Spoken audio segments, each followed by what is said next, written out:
দেখুন পাকিস্তান ৩০০ থেকে ৪০০টি ড্রোন হামলা করছে ভারতের উপর, যা ভারতের গণমাধ্যম থেকে জানানো হয়েছে। দেখুন পাকিস্তান কি শুরু করে দিছে।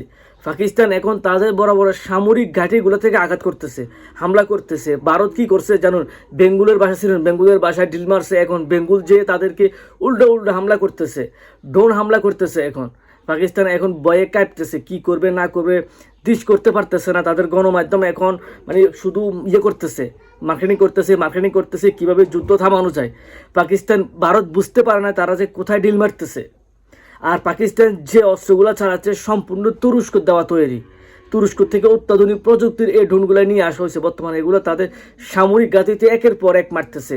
আইপিএল খেলা বন্ধ হয়েছে, তাদের পুরা সিটিতে সাইরেন বাজতেছে, যুদ্ধের সাইরেন বাজতেছে। এখন পাকিস্তানের সৈন্যরা তাদের এরিয়াতে ঢুকে আতঙ্ক সৃষ্টি করছে। আর ভারতের চার নাই, আমার মনে হয় পৃথিবীর মানচিত্র থেকে খুব শীঘ্রই মুছে দিবে ভারতকে, তারা যে কাজগুলো শুরু করছে। আর ভারত কি করছে জানেন, ভারতের জঙ্গি আছে বলে ভারতের বিভিন্ন মসজিদগুলোতে তারা আক্রমণ করতেছে। তারা বুঝতে পারে না মুসলমানকে যদি তারা আক্রমণ করে, পুরো বিশ্বের মুসলমান যখন এক হয়ে যায় তাদেরকে কিন্তু আর ছাড় দিবে না। ভাই আপনারাই বলুন, এই কাজগুলো কি ঠিক করতেছে ভারত? পাকিস্তানের উপর যে মসজিদের উপর হামলা করতেছে, মুসলমানের উপর নির্যাতন করতেছে, এই কাজগুলো ঠিক করতেছে কিনা আপনারাই বলুন।